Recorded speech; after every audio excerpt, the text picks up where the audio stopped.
Imagine setting the Thanksgiving table for your entire family, only to find out your daughter-in-law's been setting her sights on your husband. Not just flirting, pregnant.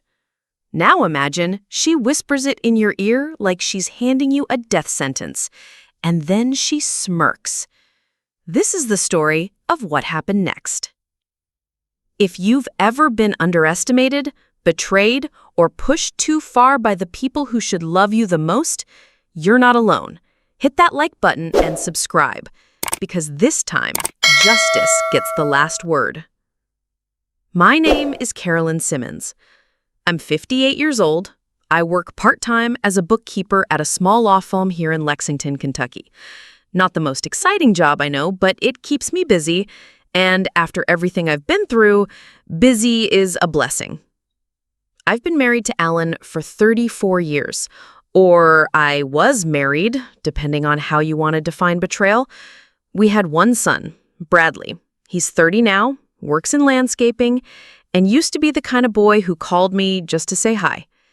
That boy vanished about 2 years ago, right around the time he met Kendra. Kendra. She's 27. Fake blonde, real mean. Always talking through her nose like life's beneath her, always correcting people like she's a walking TED Talk. The first time she shook my hand, she looked at my nails and said, "Oh, you're one of those natural types." I should have known then. I tried. Lord, I tried. I invited her to Sunday dinner, bought her birthday gifts, laughed at her stories even when they were mean or pointless. But it never mattered. I was invisible the moment she stepped in. Bradley started treating me like a lawn ornament, like I only existed if he needed something. One year, they skipped Thanksgiving with no warning. Just a text from Kendra saying, "We're doing a Friendsgiving instead. Hope that's not a big deal." Like I was some stray dog they forgot to feed. Alan, he never stood up for me. He'd say, "Don't take it personally, babe. Kendra's just young. She'll come around." But she didn't come around. She circled, like a vulture. It was last Easter Sunday when the world tilted off its axis. I'd cooked all morning, ham glazed with brown sugar, homemade deviled eggs, green bean casserole, the works. Bradley and Kendra arrived late, of course. She had on a little floral dress and way too much perfume. She kissed Alan on the cheek, not unusual, but I swear the way her hand lingered on his shoulder made my stomach roll. Dinner was tense.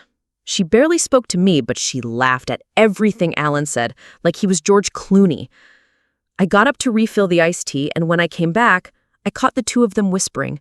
Not talking, whispering, with their faces close, like teenagers in the back of a bus. I stood there with the pitcher in my hand and a smile glued to my face like it was stitched on by Satan himself. After dinner, everyone was lounging in the living room. I went to the kitchen to box up leftovers, and that's when she came in.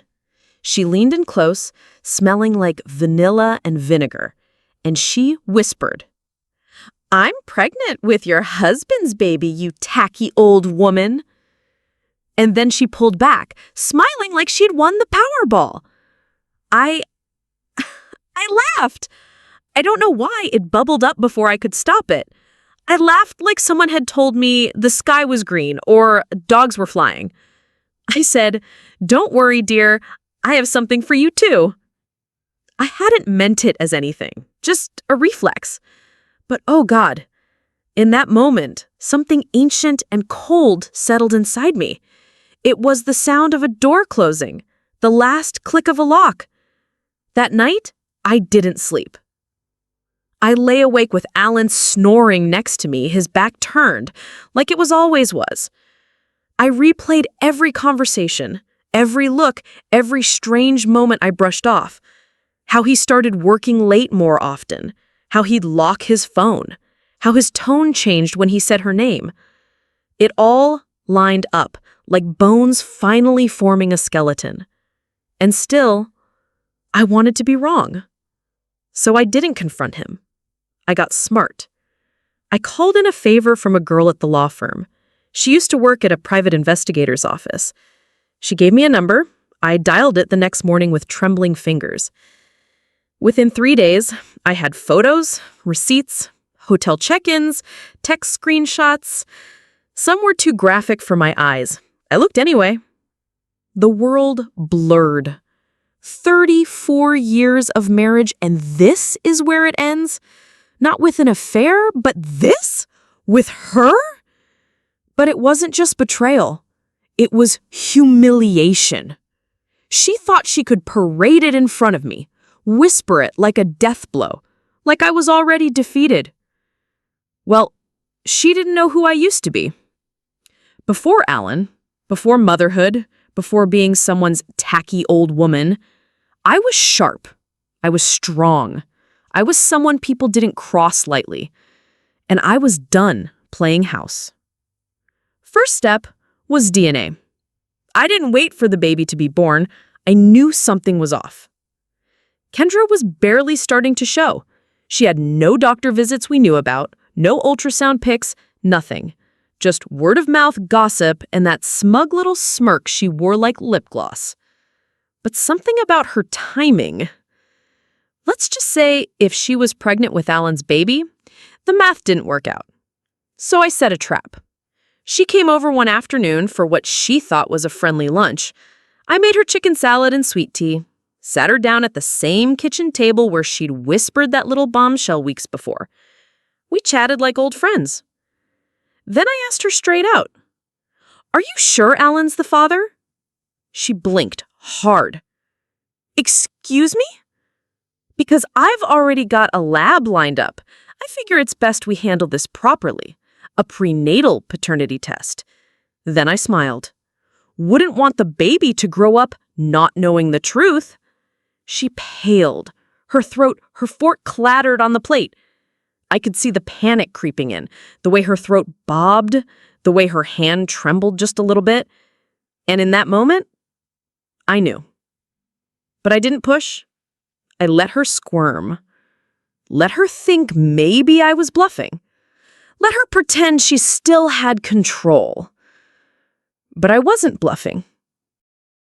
I didn't hear from Kendra for almost 2 weeks after that lunch. Not a text, not a call, not even a passive-aggressive meme in the family group chat she'd practically hijacked. Just silence. That told me everything I needed to know. But Alan? Alan was suddenly full of affection. Out of nowhere, he started bringing me coffee in bed, offering to take me out to Olive Garden like it was our first date all over again. Once, I caught him humming in the kitchen while frying bacon, like a man without a care in the world. I stared at his back and thought, does he think I'm stupid, or does he just not care anymore? It's a strange thing watching someone you built a life with become a stranger in front of your eyes. I knew the smell of his cologne, the rhythm of his breathing, the little scar on his shoulder he got during a camping trip in '94. But I didn't know this man, the one who could lie in my bed under my roof and betray me like I was some dusty old porch chair he'd forgotten he left outside. I knew I had to be strategic. This wasn't just about marriage anymore. This was war. And wars are won with patience. I didn't even tell Bradley.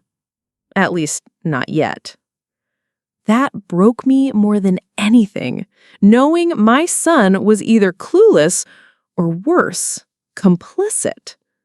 I raised that boy to respect women, to speak the truth, even when it was hard.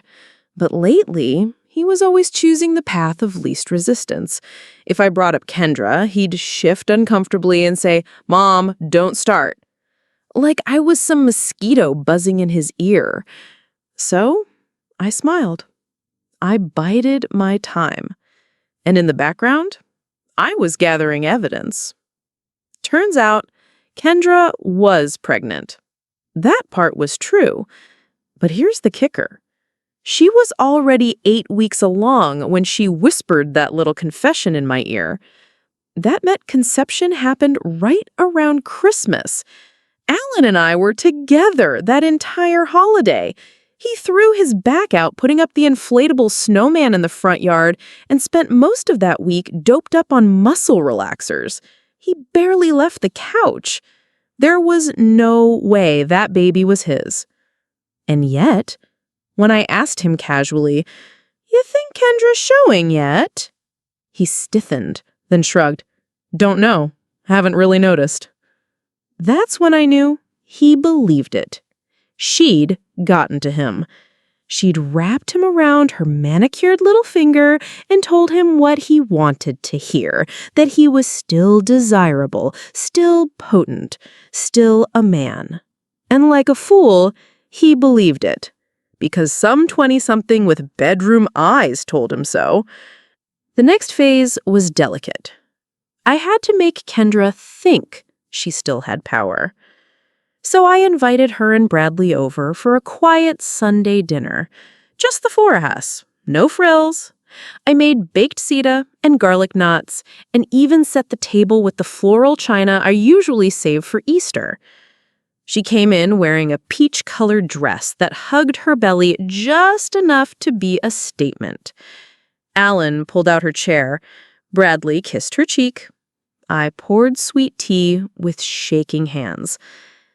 "So, Kendra," I said sweetly, spooning extra sauce onto her plate, "I talked to an OB specialist in Louisville. Says the prenatal DNA test is 100% safe now. Non-invasive. Isn't science amazing?" Her fork froze midair. She glanced at Alan, then forced a laugh. "Oh, Carolyn, that won't be necessary. I already know who the father is." "Of course you think you do, sweetie, but Alan and I, we agreed. We want to be sure. Legal reasons, you understand." Now Alan froze. His eyes darted between us. Kendra turned crimson. "What are you talking about?" she hissed. "Well, it's just that the conception dates are a little confusing," I said lightly. "And since this could affect inheritance, insurance, I figured you'd want to clear things up." Her face crumpled like a paper bag. Bradley looked between us like a toddler caught in a storm. "Wait, inheritance?" "Oh, honey," I said, patting his hand. "If Alan turns out to be the father, that baby's legally entitled to a portion of his estate, just like you. We need to protect everyone involved." And with that, I sipped my tea. The trap had been set. The next morning, I got a voicemail. Kendra, trying to keep her cool, but there was a tremble under her voice. "Hey, Carolyn, can we talk? I think we may have misunderstood each other." I didn't call back. I just sent the appointment details for the DNA test and said, "See you there." At the clinic, she came alone. No Alan, no makeup, just sunglasses and tension. She barely spoke, just signed the forms, got her blood drawn, and walked out without making eye contact. I waited. And 3 business days later, I got the results. Alan was not the father, but someone else in our family was. I sat at the kitchen table holding that report like it was a live grenade, because there it was in black and white. The match wasn't Alan. It was a first-degree relative. That could mean a brother or a son.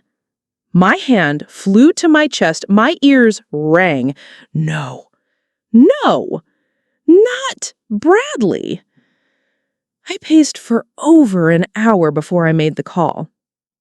I asked him to meet me at Cracker Barrel, neutral ground, somewhere public where I couldn't scream or cry or throw things. He showed up in his work boots, smelling like mulch and gasoline, with his hair matted from his baseball cap. I pushed the paper across the table.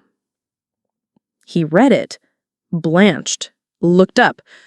What does this mean? It means the baby is yours. He blinked, then looked around like the walls were spinning. No, that can't be.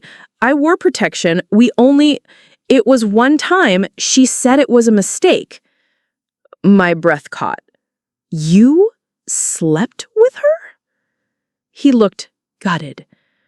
Mom, it was New Year's. She was crying about something Alan said. I'd had too much whiskey. She kissed me first. I didn't even know what was happening until I held up a hand. I didn't want to hear the rest. I couldn't. My own son. He buried his face in his hands.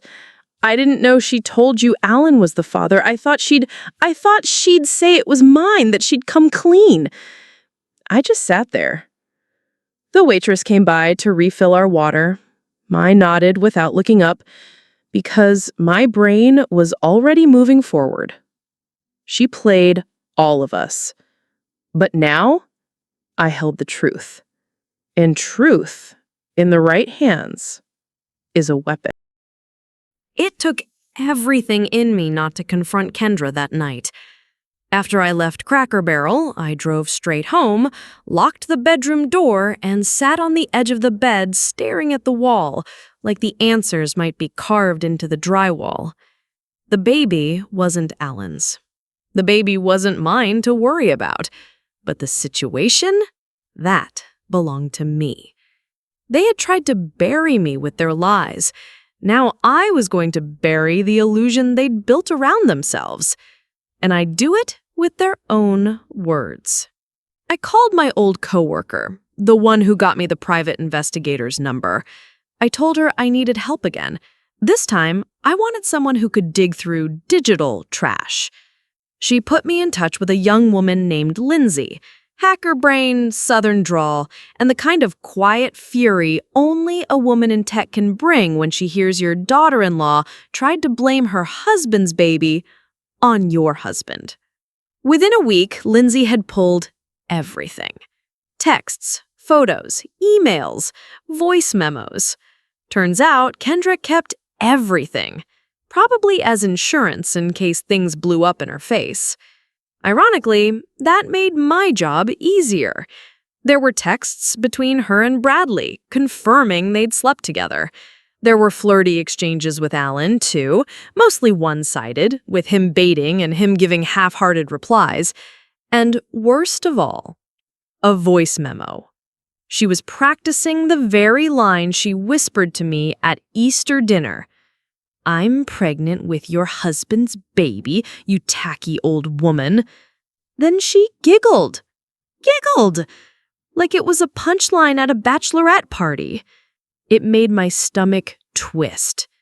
But I didn't cry. Not this time. I smiled. Because now it wasn't just my word against hers. It was her word against her own recordings. I waited until her baby shower. Of course, she hosted it herself, rented out the community hall like she was the Queen of Versailles. There were pink and gold balloons, a candy bar, a charcuterie table that looked like it belonged on a magazine cover. She'd even posted a registry under the name Baby Girl Simmons. I RSVP'd yes. I wore my favorite navy dress, and I brought a gift. A small box with a card on top that read, "For when you're ready to stop pretending." Inside was a USB drive. On it, every file Lindsay had dug up. I didn't hand it to her personally. I left it with the gifts. Quietly, calmly. Then I made myself a small plate of cheddar cubes and smoked almonds and left before she even opened her mouth. Later that night, I got a phone call. It wasn't Kendra. It was Alan. He was yelling, cursing, demanding to know what I'd done. I let him finish. Then I said, "You know what's tacky, Alan? Letting your son clean up the mess you helped make." Click. He didn't call back. 3 days later, Kendra moved out of Bradley's place. She left a note, No apology, no explanation, just, "You're not ready to be a father, and I deserve better." Bradley didn't chase her. Instead, he showed up at my house with puffy eyes and a six-pack of root beer, the same kind we used to drink together on the porch when he was 12 and thought the world was still kind. He didn't say much. We just sat there, side by side in the July heat, watching the fireflies blink between the crepe myrtles. Eventually, he said, "I'm sorry, Mom. I should have listened. I let her mess with my head. I let me mess with my head." I didn't tell him it was okay, because it wasn't. But I did say, we all fall for something. The strength is in how we get up.